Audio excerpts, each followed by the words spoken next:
ನಮಗೆಲ್ರಿಗೂ ಯಾರಿಗೆ ಈ ದೇಶದ ಪ್ರಜೆಗಳಾಗಿ ನಾವು ಜೀವಿಸಲಿಕ್ಕೆ ಹಕ್ಕಿನ ಬಗ್ಗೆ ಮಾತಾಡುವಂಥವ್ರು ಇದ್ದೀವಿ, ನಮಗೆಲ್ರಿಗೂ ಈ ಹಕ್ಕನ್ನ ಕೊಟ್ಟದ್ದೇ ಬಾಬಾ ಸಾಹೇಬರು ಅನ್ನೋದನ್ನ ಪ್ರತಿಯೊಬ್ಬ ಪ್ರಜೆನೂ ಅರ್ಥ ಮಾಡ್ಕೊಳ್ಳುವಂಥ ವಿಷಯ.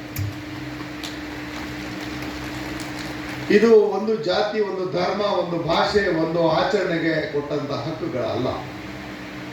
ಇಡೀ ರಾಷ್ಟ್ರದಲ್ಲಿ ಈಗಾಗಲೇ ನಾವು ಸಂವಿಧಾನ ಪೀಠಿಕೆಯನ್ನ ಓದಿದ್ವಿ. ಸಂವಿಧಾನ ಪೀಠಿಕೆಯನ್ನ ಓದೋದಕ್ಕೆ ಅದರಲ್ಲಿ ಎಲ್ಲ ಅರ್ಥವೂ ಅಲ್ಲೇ ಬಂದಿದೆ. ಯಾಕೆ ಸಂವಿಧಾನ ಪೀಠಿಕೆನ ಪ್ರತಿಯೊಂದು ಸಭೆ ಸಮಾರಂಭಗಳಲ್ಲಿ, ಶಾಲಾ ಕಾಲೇಜುಗಳಲ್ಲಿ ಇದನ್ನ ಪಠಿಸಬೇಕು ಅಂತ ನಾವು ಕಡ್ಡಾಯ ಮಾಡಿದ್ದೇವೆ ಅಂತಂದ್ರೆ, ಮೊದಲು ಈ ದೇಶದ ಪ್ರಜೆಗಳಾದ ನಾವು ಏನನ್ನ ಅರ್ಥಕೋಬೇಕು, ಯಾವ ಮೂಲಭೂತ ವಿಚಾರಗಳ ಅರಿವಿನ ನಂತರ ಜೀವಿಸುವ ಹಕ್ಕು ಹೇಗಿದೆ ನಮ್ಮ ದೇಶದಲ್ಲಿ ಅನ್ನೋದನ್ನ ಅರ್ಥಕೊಳ್ಳೋದಕ್ಕೋಸ್ಕರ ಇದನ್ನ ನಾವು ನಮ್ಮ ಇವತ್ತಿನ ದಿನಾಚರಣೆಯನ್ನು ವಿಶ್ವಜ್ಞಾನಿ ಬಾಬಾ ಸಾಹೇಬ್ ಅಂಬೇಡ್ಕರ್ ದಿನಾಚರಣೆಯನ್ನು ಆಚರಿಸ್ತಾ ಇದ್ದೀವಿ. ಇಡೀ ಪ್ರಪಂಚದಲ್ಲಿ ಯಾವ ದೇವಾಲಯಗಳು, ಈಗ ತಿರುಪತಿ ತಿಮ್ಮಪ್ಪಂದೇ ಆಗಲಿ, ಮಲೆ ಮಹದೇಶ್ವರಂದೇ ಆಗಲಿ, ಮಂಜುನಾಥಂದೇ ಆಗಲಿ, ಕೃಷ್ಣಂದೇ ಆಗಲಿ, ರಾಮಂದೇ ಆಗಲಿ, ಗುರುನಾನಕರದೇ ಆಗಲಿ, ಪೈಗಂಬರದ್ದೇ ಆಗಲಿ, ಯೇಸು ಕ್ರಿಸ್ತಂದೇ ಆಗಲಿ, ಇಡೀ ಪ್ರಪಂಚದಲ್ಲಿ ಎಲ್ಲರೂ ಅತಿ ಹೆಚ್ಚಿನ ಒಂದು ಮೂರ್ತಿಯನ್ನ ಪ್ರತಿಷ್ಠಾಪನೆ ಮಾಡಿರ್ತಕ್ಕಂಥ ಒಂದು ಇತಿಹಾಸ ಏನಾದ್ರು ಇದ್ರೆ ಯಾರು ಅಂತ ಎಲ್ಲರೂ ಹೇಳ್ಬೋದಾನೆ? ಅದು ನಾನು ಹೇಳ್ತಾ ಇದ್ದೀನಿ.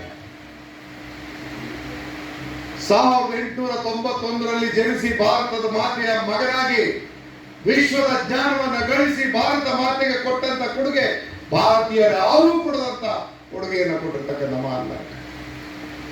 ತನ್ನ ಸ್ವಾರ್ಥಕ್ಕೆ ಏನನ್ನು ಬಯಸ್ತಿಲ್ಲ, ತನ್ನ ಮಾನವತನವನ್ನು ಬಳಸಲಿಲ್ಲ, ಎಲ್ಲವನ್ನು ನಾಡಿಗೆ ಕೊಟ್ಟಿದ್ದಾನೆ, ಎಲ್ಲ ಜನಾಂಗಕ್ಕೂ ಕೊಟ್ಟಿದ್ದಾನೆ, ಎಲ್ಲ ವರ್ಗಕ್ಕೂ ಕೊಟ್ಟಿದ್ದಾನೆ. ಅದು ನಮ್ಮ ಬಾಬಾ ಸಾಹೇಬರ ಸಂವಿಧಾನ. ಸಂವಿಧಾನ ಅರ್ಥಕೊಳ್ತಾ ಇರ್ತಕ್ಕಂಥವರ ಮಾತು, ವ್ಯಾಖ್ಯಾನಗಳು ನಾನಾ ರೀತಿಯಲ್ಲಿ ಹೊರತು. ಅದಕ್ಕೆ ಸಂವಿಧಾನವನ್ನ ಅರ್ಥೈಸ್ಕೋಬೇಕಾದ್ರೆ ಓದಿದ ಮೇಲೆ ಮಾತಾಡ, ಚರ್ಚೆ ಮಾಡ್ತಕ್ಕಂಥವ್ರು ಹೊರಟುವಾದದ ಆಧಾರದ ಮೇಲೆ ಟೀಕಾ ಟಿವಿ ಪ್ರಹಾರಗಳನ್ನ ಮಾಡ್ತಾರೆ. ಇತ್ತೀಚಿನ ದಿನಗಳಲ್ಲಂತೂ ರಾಜಕೀಯ ಕ್ಷೇತ್ರದಲ್ಲಿ ಬಾಬಾ ಸಾಹೇಬ್ರನ್ನ ಎಲ್ಲ ಪಕ್ಷದವರು ಮಾತಿನ ವಸ್ತುವನ್ನಾಗಿ ಮಾಡ್ಕೊಂಡು, ಚರ್ಚಾ ವಸ್ತು. ನಾನೆಚ್ಚು ತಾನೆಚ್ಚು, ನಾನು ಬಾಬಾ ಸಾಹೇಬರಿಗೆ ಬೆಂಬಲಿಗ, ನಾನು ಬಾಬಾ ಸಾಹೇಬರ ಬೆಂಬಲಿಗ, ಅವ್ರ ಹೆಸರಲ್ಲೇ ಎಲ್ಲ. ಯಾಕೆಂದ್ರೆ ಬಹುಸಂಖ್ಯಾತರು ಬಾಬಾ ಸಾಹೇಬರ ಅನುಯಾಯಿಗಳು. ಆ ಬಹುಸಂಖ್ಯಾತರ ಬೆಂಬಲ ಬೇಕು ಅಂತಂದ್ರೆ ಇವತ್ತು ಬಾಬಾ ಸಾಹೇಬರನ್ನ ಮಧ್ಯೆ ಇಟ್ಕೊಂಡು ಒಳ್ಳೆದಕ್ಕೂ ಬಾಬಾ ಸಾಹೇಬರಕ್ಕೂ, ಕೆಟ್ಟದಕ್ಕೂ ಬಾಬಾ ಸಾಹೇಬರಬೇಕು ಅನ್ನೋಂಥ ಶೋಚನೀಯ ಪರಿಸ್ಥಿತಿಯನ್ನ ಭಾರತ ದೇಶದಲ್ಲಿ ನಾವು ನೋಡ್ತೀವಿ. ಅದು ಹೇಗೆ ಇರಲಿ, ಏನೇ ಇರಲಿ, ಒಂದನ್ನಂತೂ ನಾವು ಜ್ಞಾಪಿಸ್ಕೋಬೇಕಲ್ಲ.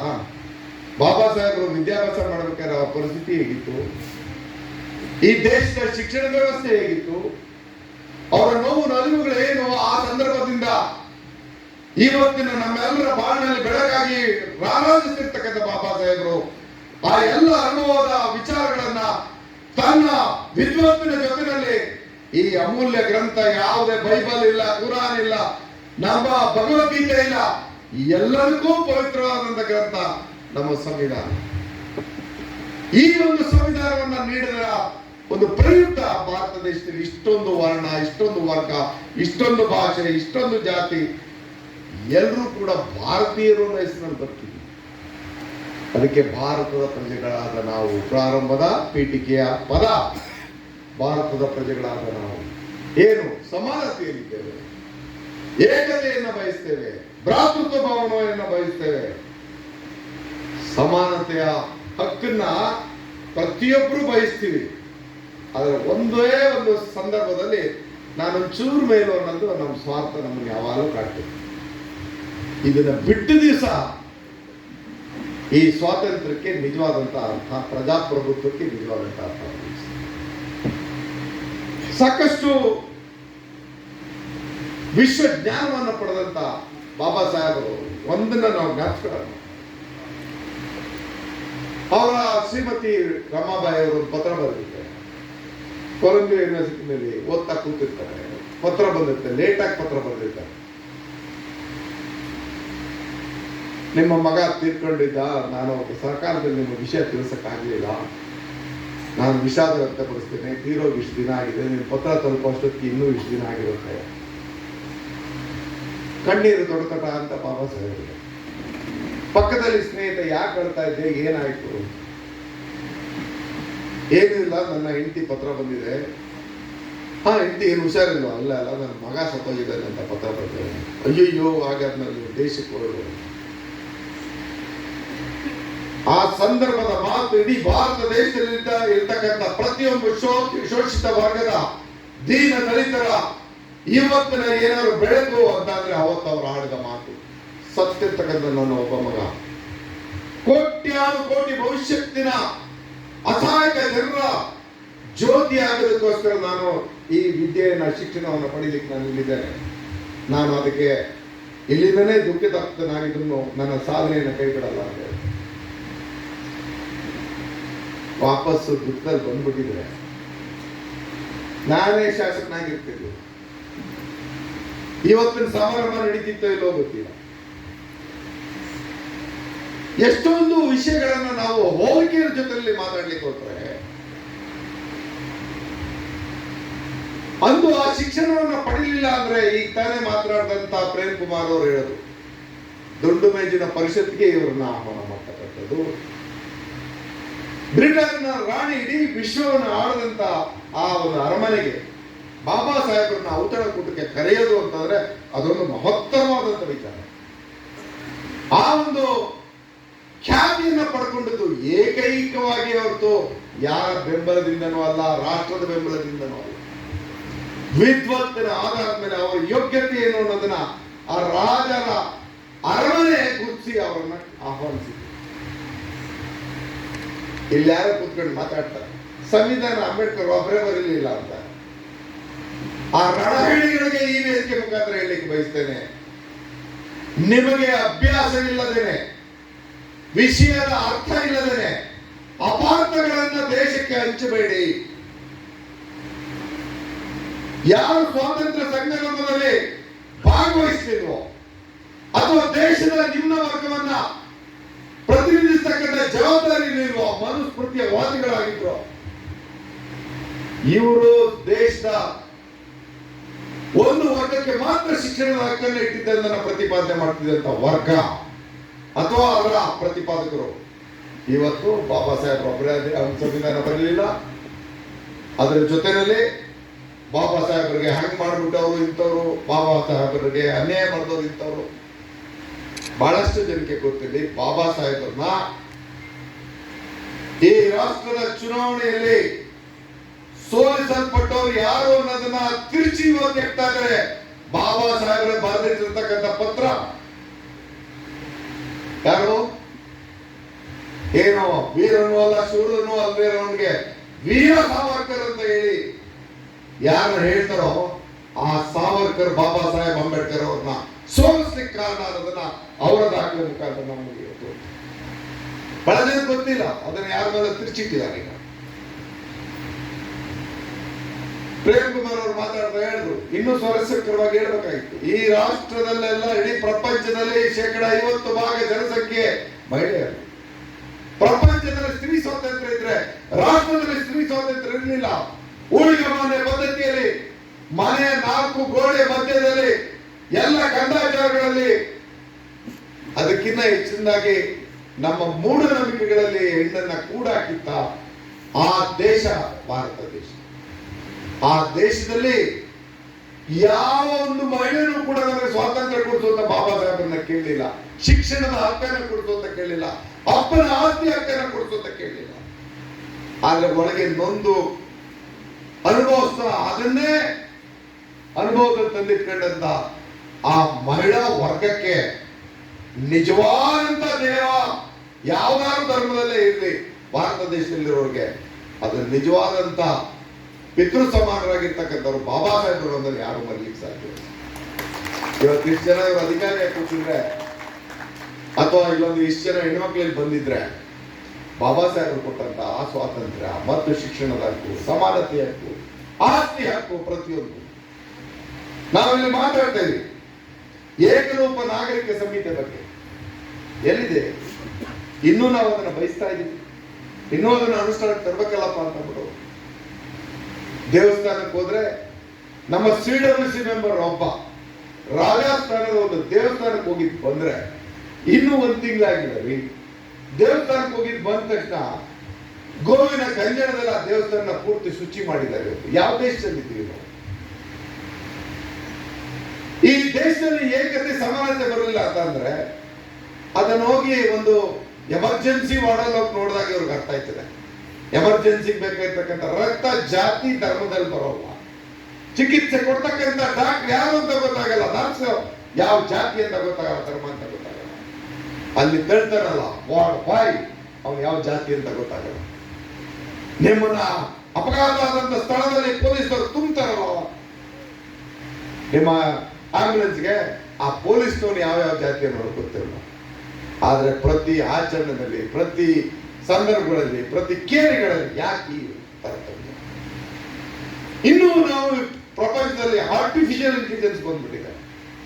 ಅಂದ್ರೆ ಶಿಕ್ಷಣದಲ್ಲಿ ನಾವು ಎಷ್ಟು ಮುಂದೆ ಹೊರಗಿದೆ ಪ್ರಪಂಚದಿಂದ ನಾವು ಭಾರತೀಯರು ಇನ್ನೂ ಎಚ್ಚರಿಕೆಯನ್ನು ನೋಡ್ಬೋದು. ನಮ್ಮಲ್ಲೂ ಎಲ್ಲ ತರದ ಶಿಕ್ಷಣ ಇದೆ, ಆದ್ರೆ ಈ ಬದಲಾವಣೆಯ ವಾತಾವರಣ ಇನ್ನೂ ನಮ್ಮಲ್ಲಿ ಬರಲಿಲ್ಲ ಅಂತಂದ್ರೆ ಒಂದೊಂದು ದಿನ ನಾವೆಲ್ಲೋ ಕಳೆದೋಗ್ಬಿಡ್ತೀವಿ ಅನ್ನೋಂಥ ವಿಚಾರವನ್ನು ನಾವು ಹೇಳ್ತೀವಿ. ಅದಕ್ಕೋಸ್ಕರ ನಾವು ಚರ್ಚೆನಲ್ಲಿ ಇರ್ಬೇಕು, ಪ್ರತಿಯೊಂದನ್ನು ಅರ್ಥೈಸ್ಕೊಂಡು ಮಾತಾಡೋದನ್ನ ಕಲ್ತ್ಕೋಬೇಕು. ಅದಕ್ಕೆ ಅಭಿವ್ಯಕ್ತಿ ಸ್ವಾತಂತ್ರ್ಯ ಅಂತ. ಕುಳಿತಲ್ಲಿ ನಿಂತಲ್ಲಿ ಯಾವುದು ಸರಿ ತಪ್ಪು, ಕಂದಾಚಾರಕ್ಕೆ ಜಾತಿಗೋಸ್ಕರ ಬೆಂಬಲ, ಧರ್ಮಕ್ಕೋಸ್ಕರ ಬೆಂಬಲ, ಹಣಕ್ಕೋಸ್ಕರ ಬೆಂಬಲ, ದಾಕ್ಷಿಣ್ಯಕ್ಕೋಸ್ಕರ ಬೆಂಬಲ ಇಲ್ಲ.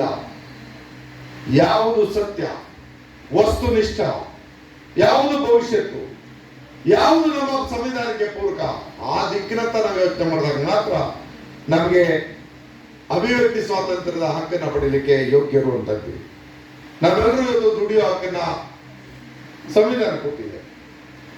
ದುಡಿಮೆಯ ಹಕ್ಕನ್ನ ನೀವು ಪ್ರತಿಪಾದನೆ ಮಾಡೋದಕ್ಕೋಸ್ಕರ ನಮ್ಮ ಇಂದಿನ ಸೋನಿಯಾ ಗಾಂಧಿ ಅವರ ನೇತೃತ್ವದಲ್ಲಿ ಸ್ಥಾಪನೆ ಆಗಿದ್ದಂಥ ಸರ್ಕಾರ, ಮನಮೋಹನ್ ಸಿಂಗರ ಪ್ರಧಾನಮಂತ್ರಿ ಸ್ಥಾನದಲ್ಲಿ ಇವತ್ತು ನಾವು ದುಡಿಮೆಗೋಸ್ಕರ ಒಂದು ಬಿಲ್ ತಂದು ಏನ್ ಹೇಳಿದ್ರು? ಉದ್ಯೋಗ ಖಾತ್ರಿ. ಹಳ್ಳಿಗಾಡಿನವರೇ ಮಾತಾಡಲ್ಲ, ಇನ್ನೆಲ್ಲಿ ಮಾತಾಡಬೇಕು? ಉದ್ಯೋಗ ಖಾತ್ರಿ. ಇದು ಯಾದಕ್ಕೋಸ್ಕರ ಬಂದದ್ದು? ಶಿಕ್ಷಣದ ಹಕ್ಕು, ರೈಟ್ ಟು ಎಜುಕೇಶನ್. ನಮಗೆ ಆಹಾರದ ಹಕ್ಕು ಎಲ್ಲಿಂದ ಬಂದಿವೆಲ್ಲ ಮಾತಾಡ್ತಾ ಕೂತಿರ್ಬೇಕಾದ್ರೆ ಯಾವುದೇ ವರ್ಗದವರಾಗಲಿ ಈ ಸರ್ಕಾರ ಕೊಡ್ತು, ಆ ಸರ್ಕಾರ ಕೊಡ್ತು, ಯಾರು ಕೊಡ್ಬೇಕಾದ್ರೂ ಈ ಒಂದು ಹಕ್ಕನ್ನ ಆಧಾರದ ಮೇಲೆ ಯೋಜನೆಗಳು ರೂಪಿತಾಗಿರೋದು ಅನ್ನೋದನ್ನ ನಾವು ಅರ್ಥೈಸ್ಕೋಬೇಕು. ಈ ಎಲ್ಲದರ ಜೊತೆಗೆ ಈ ರಾಷ್ಟ್ರದಲ್ಲಿ ನಾವೆಲ್ಲರೂ ಬದುಕಬೇಕಾದಾಗ ಹೊಂದಾಣಿಕೆಯಲ್ಲಿ ಬದುಕಬೇಕು ಅಂದ್ರೆ ಆರ್ಥಿಕ ಸ್ವಾತಂತ್ರ್ಯ ಬೇಕು. ಶೈಕ್ಷಣಿಕವಾಗಿ ನಾವು ಮುಂದುವರಿಯೋದ್ರ ಜೊತೆಗೆ ಆರ್ಥಿಕ ಸ್ವಾತಂತ್ರ್ಯ ಬೇಕು. ಇದನ್ನ ಇವತ್ತು ಯಾವುದೋ ಒಂದು ಯೋಜನೆ ಕೊಟ್ಟರು ಅಂತಂದ್ರೆ ಕರ್ನಾಟಕದಲ್ಲಿ ಬಜೆಟ್ನ ಗಾತ್ರದಲ್ಲಿ SC STಗಳ ಜನಸಂಖ್ಯೆಗೆ ಅನುಗುಣವಾಗಿ ಮೀಸಲಾತಿಯನ್ನ ಘೋಷಣೆ ಮಾಡಿದ್ವಿ. ನಾನು ಶಿಫಾರಸ್ ಮಾಡಿದೆ, ಸಿದ್ದರಾಮಯ್ಯ ಅವ್ರ ಅನುಷ್ಠಾನ ಮಾಡಿದ್ರು. ನಾನು ಶಿಫಾರಸ್ ಮಾಡಿರೋದು ಸಂವಿಧಾನ ಓದ್ಕೊಂಡಿದ್ರಿಂದ, ಸಿದ್ದರಾಮಯ್ಯನವರು ಆಚರಣೆ ತಂದಿರೋದು ಸಂವಿಧಾನದ ಆಶಯ. ಇಲ್ಲಿ ಯಾರು ಹೆಚ್ಚಲ್ಲ. ಸಂವಿಧಾನದಲ್ಲಿ ಸ್ವಾತಂತ್ರ್ಯ ಪೂರ್ವದಲ್ಲಿ ಈ ಎಲ್ಲ ವಿಷಯಗಳನ್ನ, ಪ್ರಪಂಚದ ಎಲ್ಲ ದೇಶದ ಸಂವಿಧಾನವನ್ನ ಅರ್ಥೈಸಿಕೊಂಡು ಯಾವುದು ಸೂಕ್ತ ಅರ್ಹ ಈ ದೇಶಕ್ಕೆ, ಈ ವಾತಾವರಣಕ್ಕೆ ಯಾವ ಅಂಶಗಳನ್ನು ನಾನು ಕ್ರೋಢೀಕರಿಸಿ ಕೊಡಬೇಕು ಅನ್ನುವಂಥದ್ದನ್ನ ತೀರ್ಮಾನ ಮಾಡಿ ನಮ್ಮ ಬದುಕನ್ನು ರೂಪಿಸಿದಂತ ಬಾಬಾ ಸಾಹೇಬರ ಅಮೂಲ್ಯ ಗ್ರಂಥವೇ ನಮ್ಮ ಇವತ್ತಿನ ಸಂವಿಧಾನ. ಅದಕ್ಕೋಸ್ಕರ ನಾವು ಇವತ್ತು ಎಲ್ಲೋದ್ರೂ ಭ್ರಾತೃತ್ವ ಭಾವನೆ ಬಗ್ಗೆ ಮಾತಾಡ್ತೀವಿ. ಏನು ಭ್ರಾತೃತ್ವ ಭಾವನೆ? ಪ್ರಜೆಗಳು ನಾವೆಲ್ಲರೂ ಒಂದು ಸಹೋದರತ್ವ, ಬಾಯಲ್ಲಿ ಮಾತ್ರ ಇರ್ತಕ್ಕಂಥ ಸಹೋದರತ್ವ ಆಚರಣೆಗಳಲ್ಲಿ, ಸಂದರ್ಭಗಳಲ್ಲಿ ಒಗ್ಗೂಡ್ತಕ್ಕಂಥದ್ದು ಇನ್ನೂ ಕೂಡ ಪ್ರಶ್ನಾರ್ಹವಾಗಿ ಇರ್ತಕ್ಕಂಥ ಈ ಜಾಗದಲ್ಲಿ ದುಡ್ಡನ್ನು ಮಾತ್ರ ಯಾರು ಕೂಡ ಆ ಜಾತಿಯೊಂದು ಈ ಜಾತಿಯೊಂದು ಅಂತ ಹೇಳಲ್ಲ. ನಮ್ಗೆ ಈ ರಿಸರ್ವ್ ಬ್ಯಾಂಕ್ ಆಫ್ ಇಂಡಿಯಾ ಬಗ್ಗೆ ಎಷ್ಟು ಜನ ಗೊತ್ತಿದೆಯೋ ಗೊತ್ತಿಲ್ಲ. ಬಾಬಾ ಸಾಹೇಬರ ಥೀಸಿಸ್ ಡಾಕ್ಟರೇಟ್ ಪಡ್ಕೊಂಡಿದ್ದೆ. ಅವರು ಪ್ರಾಪರ್ ಪ್ರಾಬ್ಲಮ್ ಆಫ್ ರುಪಿ ಅನ್ನೋದ್ರ ಮೇಲೆ ಅವರು ಡಾಕ್ಟರೇಟ್ ಕೊಟ್ಟರು. ನಾವಿವತ್ತು ಕೂತ್ಕೊಂಡು ಬಹಳ ಜನ ಮಾತಾಡ್ತೀವಿ.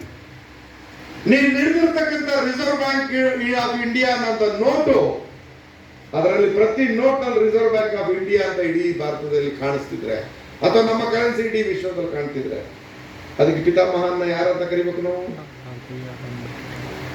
ನಾನು ಹೇಳ್ಬೇಕದ್ನ. ಆದ್ರೆ ಇದನ್ನ ಅರ್ಥೈಸ್ಕೊಳ್ಳೇ ಇರ್ತಕ್ಕಂಥವ್ರು ಅಂಬೇಡ್ಕರ್ ಅವ್ರನ್ನ ಒಂದು ಜಾತಿಗೆ ಸೀಮಿತ ಮಾಡೋದು, ಇವ್ರಿಗೆ ಮಾತ್ರ ಕೊಟ್ಟಿದ್ದಾರೆ. ಅದರೊಳಗೂ ನನಗೆ ಶೋಚನೀಯವಾದಂಥದ್ದು, ನಾನು ಸದನ ಸಮಿತಿ ಅಧ್ಯಕ್ಷನಾಗಿ ಶಾಸಕನಾಗಿ 3 ಬಾರಿ ನನ್ನ ಅಭ್ಯಾಸ ನಾನು ನೋಡ್ತಾ ಇದ್ದೀನಿ. ನಮ್ಮ ಪರಿಶಿಷ್ಟ ಜಾತಿ ಒಳಗೇನೆ ಕೆಲವರು ತಮ್ಮ ನಾಯಕರುಗಳನ್ನ ಸೃಷ್ಟಿ ಮಾಡ್ಕೊಂಡಿದ್ದಾರೆ. ಬಾಬಾ ಸಾಹೇಬ್ರಿಗೆ ಕಂಪೇರ್ ಮಾಡೋಕೆ ಇನ್ನೊಂದು ವ್ಯಕ್ತಿ ನಾಯಕ ಇಡೀ ದೇಶದಲ್ಲಿ ಇರಲಿಕ್ಕೆ ಸಾಧ್ಯ ಇಲ್ಲ, ಅದು ಆಗಲೂ ಇಲ್ಲ. ಕಂಪೇರ್ ಮಾಡೋದು, ಫೋಟೋ ಪಕ್ಕದಲ್ಲಿಡೋದು, ಹೋಲಿಕೆ ಮಾಡಿ ಮಾತಾಡೋದು, ಇಡೀ ದೇಶಕ್ಕೆ ನಾವು ಮಾಡ್ತಕ್ಕಂಥ ಅವಮಾನ, ಜ್ಞಾನಕ್ಕೆ ಮಾಡ್ತಕ್ಕಂಥ ಅವಮಾನ, ಯೋಗ್ಯತೆ, ದಕ್ಷತೆಗೆ, ಪ್ರಾಮಾಣಿಕತೆಗೆ, ನಿಸ್ವಾರ್ಥ ಸೇವೆಗೆ ಮಾಡ್ತಕ್ಕಂಥ ಅವಮಾನ. ನಮ್ಮಲ್ಲಿ ನಾವು ಒಂದನ್ನ ಅರ್ಥ ಮಾಡ್ಕೋಬೇಕು. ಈ ದೇಶದಲ್ಲಿ ಕೈಗಾರಿಕೆಗಳು ಪ್ರಾರಂಭ ಆದದ್ದು ಯಾವ ಸಂದರ್ಭದಲ್ಲಿ? ಅದರ ಕ್ರಾಂತಿ ಆದದ್ದು ಯಾವ ಸಂದರ್ಭದಲ್ಲಿ? ಕೈಗಾರಿಕೆ ಆ ರೂವರಿನೂ ಕೂಡ ಬಾಬಾ ಸಾಹೇಬ್. ಕೃಷಿ ತಜ್ಞ ಯಾರು? ನೀರಾವರಿ ತಜ್ಞ ಯಾರು? ಹಿರಾಕುಡ್ ಬಾಕ್ರಾನಗಲ್ ಅಣೆಕಟ್ಟೆ ಬಗ್ಗೆ ಇವರು ಹೇಳಿದ್ರು, ಇನ್ನೂ ಸ್ವಾರಸ್ಯವಾಗಿ ಹೇಳ್ಬೋದಿತ್ತು. ಆ ನೀರು ಸಮುದ್ರಕ್ಕೆ ಹೋಗ್ತಿದ್ದದನ್ನ ಅಣೆಕಟ್ಟೆ ಕಟ್ಟಿದ್ರಲ್ಲ, ಆಹಾರ ಕ್ರಾಂತಿ ಹೆಂಗಾಯ್ತು? ಆಮೇಲೆ ನಮ್ಮಲ್ಲ ಇನ್ನೊಬ್ಬ ನಾಯಕನಾಗ ಹಸಿರು ಕ್ರಾಂತಿ ಅಧಿಕಾರ ಅಂತ ನಾವು ಕರೆದ್ವಿ. ಎಲ್ಲಿ ಡ್ಯಾಮ್ ಕಟ್ಟೋದಕ್ಕೋಸ್ಕರ ಹಸಿರು ಕ್ರಾಂತಿ ಬಂತು? ನಮ್ಮಲ್ಲಿ ಬಹಳಷ್ಟು ವಿಚಾರಗಳನ್ನ ನಾವು ಮಾತಾಡೋದಾದ್ರೆ, ವಿಶ್ವಜ್ಞಾನಿ ಅಂತ ನಮ್ಮ ದೇಶದವರೆಲ್ಲ ಕರೆದದ್ದು ಅವರ ಶತಮಾನೋತ್ಸವದ ಸಂದರ್ಭದಲ್ಲಿ ಕೊಲಂಬಿಯಾ ಯೂನಿವರ್ಸಿಟಿನಲ್ಲಿ ರಿಸರ್ಚ್ ಮಾಡಿಸಿ ವಿಶ್ವದ ಪ್ರಖ್ಯಾತ ಆರ್ಥಿಕ ತಜ್ಞರು ಮತ್ತು ಜ್ಞಾನಿಗಳು ಯಾರ್ಯಾರು ಅನ್ನೋದನ್ನ ಪಟ್ಟಿ ಮಾಡಿ ಅವರಲ್ಲಿ ಯಾರು ಶ್ರೇಷ್ಠ ಅಂತ ಅಂದಾಗ ಬಾಬಾ ಸಾಹೇಬ್ ಅಂಬೇಡ್ಕರ್ ಹೆಸರು ಬಂತು. ಭಾರತೀಯರೆಲ್ಲ ಕೊಟ್ಟರು ಅಮೆರಿಕ ದೇಶಕ್ಕೆ. ನಾವಿವತ್ತು ಈ ಎಲ್ಲ ವಿಷಯಗಳನ್ನ ಅರ್ಥ ಮಾಡ್ಕೊಳ್ತೇನೆ.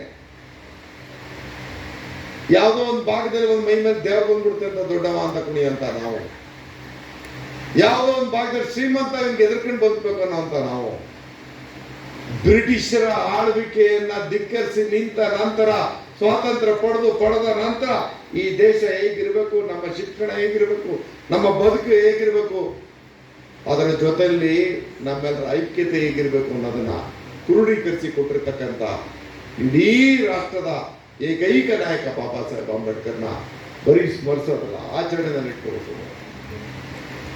ನಮ್ಮ ಪ್ರತಿಯೊಂದು ಉಸಿರು, ನುಡಿ, ನಾಳೆ, ನಮ್ಮ ಆಹಾರ, ನಮ್ಮ ಆರೋಗ್ಯ, ಪ್ರತಿಯೊಂದಕ್ಕೂ ಕೂಡ ಅವರ ಜೀವನ ಮಾದರಿಯಾಗಿ ನಿಂತಿದೆ.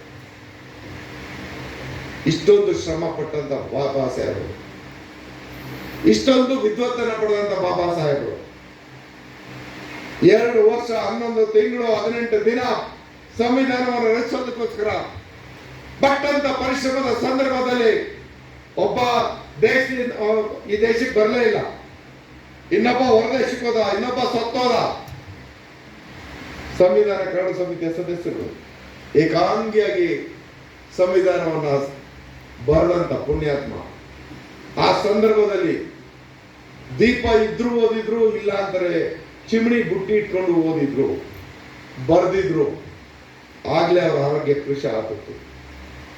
ಈ ದೇಶಕ್ಕೆ ಆ ಒಂದು ಶ್ರಮದ ಸಂವಿಧಾನವನ್ನು ಕೊಟ್ಟ ನಂತರ ಅವರು ಅತಿ ಕಿರಿಯ ವಯಸ್ಸಿನಲ್ಲಿ ದೇಹ ತ್ಯಾಗ ಮಾಡತಕ್ಕಂಥ ಸಂದರ್ಭ. ನೋವಿನಲ್ಲಿ ನನ್ನ ಜನರನ್ನ ಯಾವುದಕ್ಕೆ, ಈಗ ನನ್ನ ಆರೋಗ್ಯನೂ ಸರಿ ಇಲ್ವಲ್ಲಪ್ಪ, ನನ್ನ ಜನರನ್ನ ಎಲ್ಲಿಗೆ ಬಿಡಬೇಕು ಅಂತ ನನ್ನ ಅನುಯಾಯಿಗಳನ್ನ ಒಂದು ದಳ ಸೇರ್ತಾರಂತ. ಸಮಾನತೆಯ ಧರ್ಮ ಅಂತಂದ್ರೆ ನನ್ನ ಜನರಿಗೆ ನೆಮ್ಮದಿಯ ಬದುಕನ್ನು ಕೊಡಬೇಕು ಅಂತಾರೆ. ಬೌದ್ಧ ಧರ್ಮ ಒಂದೇ ಅಂತ ಕೊನೆಗೆ ಅವರು ತೀರ್ಮಾನಗಳು ಅಂತ ಇಷ್ಟೆಲ್ಲ ಅವರ ಬದುಕಿನ ಪಯಣದಲ್ಲಿ ಕಂಡಂತ ನೋವು ನಲಿವನ್ನಂತೂ ಒಂದು ದಿನನೂ ಕಂಡಿಲ್ಲ. ಯಾವ ಸಂದರ್ಭದಲ್ಲೂ ಸಂತೋಷದ ದಿನವನ್ನ ಉಣ್ಲಿಲ್ಲ, ಸಂಭ್ರಮಿಸಲಿಲ್ಲ. ಗಾಡಿನಲ್ಲಿ ಕೂತ್ಕೊಂಡಾಗ ತಳಿಸ್ಕೊಂಡಂತವ್ರು, ಕಾಲೇಜಲ್ಲಿ ಪಾಠ ಮಾಡಕ್ ಹೋದಾಗ ಕುಡಿಯಕ್ಕೆ ನೀರು ಕೊಡದೇನೆ ಆ ಒಂದು ನೀರ್ನ ಇದನ್ನ ಮಡಕೆನೆ ಒಡೆಸ್ಕೊಂಡವರು, ಕೂತ್ಕೊಳ್ಳಕ್ ಚೇರ್ ಕೊಡದೇ ಇದ್ದಂತ ಒಂದು ಸಂದರ್ಭ ನೋಡಿದವರು, ವಿದ್ವತ್ಗೆ ಇನ್ನೂ ಕೂಡ ನಮ್ಮ ದೇಶದಲ್ಲಿ ಅಪಚಾರದ ಮಾತುಗಳನ್ನ ಆಡ್ತಾ ಇರ್ತಕ್ಕಂಥವ್ರು ಬಹಳಷ್ಟು ಜನ ಇದ್ದಾರೆ. ಇವತ್ತು ಅಂದು ಬಾಬಾ ಸಾಹೇಬ್ರು ಹೇಳಿದಂತ ಮಾತನ್ನ ನಾವಿವತ್ತು ಮತ್ತೆ ಪುನರುಚ್ಚಾರ ಮಾಡೋ ದಿನ ಬಂದಿದೆ. ಏನದು? ಯಾವ ಯೋಜನೆ ನಾವು ಘೋಷಣೆ ಮಾಡ್ಬೇಕಾದ್ರೆ, ಈ ರಾಷ್ಟ್ರದ ಅಭಿವೃದ್ಧಿ ಅಂತ ನಾವು ಹೋಗ್ಬೇಕಾದ್ರೆ, ಈ ರಾಷ್ಟ್ರದ ಜನತೆಗೆ ಕಾರ್ಯಕ್ರಮಗಳನ್ನ ನಾವು ನೀಡಬೇಕು ಅನ್ನೋದಾದ್ರೆ, ಗಣತಿ ಬರೀ ಗಣತಿ ಅಂತಂದ್ರೆ ಅಲ್ಲ, ಜಾತಿ ಗಣತಿ ಅಂತನೂ ಅಲ್ಲ, ಎಲ್ಲಾ ವಿಚಾರದಲ್ಲೂ ಆರ್ಥಿಕ, ಸಾಮಾಜಿಕ, ಶೈಕ್ಷಣಿಕ ಒಂದು ಸಮೀಕ್ಷೆಯನ್ನ ಮಾಡಿದ್ರೆ ಮಾತ್ರ ಈ ದೇಶದ ಜನರ ಸ್ಥಿತಿಗಳನ್ನ ಅರಿತುಕೊಂಡು ಯಾವ ಕಾರ್ಯಕ್ರಮಕ್ಕೆ ನಾವು ಆದ್ಯತೆಯನ್ನು ನೀಡಬೇಕು ಅನ್ನೋಂಥ ಯೋಜನೆಗಳನ್ನ ನಾವು ಮಾಡಬೇಕು. ನಾನು ಈ ವೇದಿಕೆಯಿಂದ ಹೇಳ್ತೇನೆ, ಕೇಂದ್ರ ಸರ್ಕಾರಕ್ಕೆ ಮನವಿಯನ್ನ ಮಾಡ್ತೇನೆ, ನಿಮ್ಮ ಈ ಒಂದು 11 ವರ್ಷದ ಆಡಳಿತದಲ್ಲಿ ದಿಕ್ಕು ತಪ್ಪಿದ ತೀರ್ಮಾನಗಳಲ್ಲಿ ಏನ್ ತಪ್ಪು ಮಾಡಿದ್ರು ಒಂದನ್ನಾದ್ರೂ ಸರಿ ಮಾಡಿ ಜಾತಿ ಗಣತಿ ಮತ್ತು ಜಾತಿ ಸಮೀಕ್ಷೆಯನ್ನು ನಡೆಸಿ ಈ ರಾಷ್ಟ್ರದ ಆರ್ಥಿಕ, ಸಾಮಾಜಿಕ, ಶೈಕ್ಷಣಿಕ ಸ್ಥಿತಿಗತಿಗಳನ್ನ ಹೊರತೆಗೆದು ಅದರ ಆಧಾರದ ಮೇಲೆ ಕಾರ್ಯಕ್ರಮವನ್ನು ರೂಪಿಸಿ. ಇಲ್ಲ ಅಂತಂದ್ರೆ ಬಾಬಾ ಸಾಹೇಬರ ಹೆಸರು ಹೇಳಲಿಕ್ಕೆ, ಅವ್ರಿಗೆ ನಮನ ಮಾಡಿ ಹೇಳಲಿಕ್ಕೆ ನಿಮ್ಗೆ ಯಾರಿಗೂ ಯೋಗ್ಯತೆ ಇಲ್ಲ ಅನ್ನೋದನ್ನ ಈ ವೇದಿಕೆ ಮುಖಾಂತರ ಹೇಳಲಿಕ್ಕೆ ಬಯಸ್ತೇನೆ. ಹಲವಾರು ಜನ ಟೀಕಾಕಾರರು ಈ ಪಕ್ಷದವ್ರು ಇಂಥವ್ರು, ಈ ಪಕ್ಷದವ್ರು ಇಂಥವ್ರು ಅಂತ. ಸತ್ಯವಾಗಿ ಹೇಳ್ತೀನಿ, ಇಡೀ ರಾಷ್ಟ್ರದಲ್ಲಿ ಸಂವಿಧಾನವನ್ನ ಸಮರ್ಪಣೆ ಮಾಡದ 15 ದಿನದಲ್ಲಿ ಅವರದೇ RSS ಪತ್ರಿಕೆಯಲ್ಲಿ ಸಂವಿಧಾನವನ್ನ ಟೀಕೆ ಮಾಡ್ತಾ ಈ ಸಂವಿಧಾನ ತಿಪ್ಪೆಗೆ ಎಸೆಯಲು ಯೋಗ್ಯವಾದಂಥದ್ದು ಅಂತ ಹೇಳಿದಂಥವ್ರು ಇವತ್ತು ಸಂವಿಧಾನದ ವಿಚಾರವಾಗಿ, ಬಾಬಾ ಸಾಹೇಬ್ ವಿಚಾರವಾಗಿ ಮಾತಾಡಕ್ಕೆ ಹೋಗಿದ್ದಾರೆ. ಇನ್ನು ಕೆಲವರಿಗೆ ಈ ಮೇಲೂ ಇಲ್ಲ ಕೆಳಗೂ ಇಲ್ಲ, ಮಧ್ಯದಲ್ಲಿ ಅವರ ಕೆಲವರು, ನಮ್ಮ ಜಿಲ್ಲೆಗಳಲ್ಲಿ ಕೆಲವರು, ಇವ್ರದ್ದು ಬೇರೆ ತರ, ಏನು ಅವರೇ ದೊಡ್ಡ ವಾರಸುಗಾರರ ತರ. ದಯಮಾಡಿ ಅರ್ಹತೆ, ಯೋಗ್ಯತೆ, ದಕ್ಷತೆ, ಸೇವೆ ಮತ್ತು ಹಿನ್ನೆಲೆ ಎಲ್ಲವನ್ನೂ ಪೂರ್ಣ ಮಾಡ್ಕೊಂಡು ಆಮೇಲೆ ಮಾತಾಡೋದನ್ನ ಕಲಿಯೋಣ. ಬಾಬಾ ಸಾಹೇಬ್ರ ವಿಚಾರದಲ್ಲಿ ಹಗುರವಾಗಿ ಯಾರು ಮಾತಾಡೋದು ತರ ಅಲ್ಲ ಅನ್ನೋದನ್ನು ತಿಳಿಸಿ, ವಿಶ್ವಜ್ಞಾನಿ, ಮಹಾನ್ ಮಾನವತಾವಾದಿ, ಸರ್ವರ ಕಲ್ಯಾಣಕ್ಕಾಗಿ ಸಂವಿಧಾನ ಗ್ರಂಥವನ್ನು ನೀಡಿ ಸರ್ವಶ್ರೇಷ್ಠ ಗ್ರಂಥದ ಅಡಿಯಲ್ಲಿ ಭಾರತ ಸಮೃದ್ಧವಾಗಿ ಹೆಜ್ಜೆ ಇಡಲಿಕ್ಕೆ ಕಾರಣೀಭೂತರಾಗಿ ಸದಾ ಸ್ಮರಣೆಗೆ ಪಾತ್ರರಾಗಿರ್ತಕ್ಕಂಥ ಬಾಬಾ ಸಾಹೇಬರಿಗೆ ಕೋಟಿ ಕೋಟಿ ನಮನಗಳನ್ನ ಸಲ್ಲಿಸಿ ನನ್ನ ಮಾತಿಗೆ ವಿರಾಮವನ್ನು ಹೇಳ್ತೇನೆ. ಜೈ ಭೀಮ್.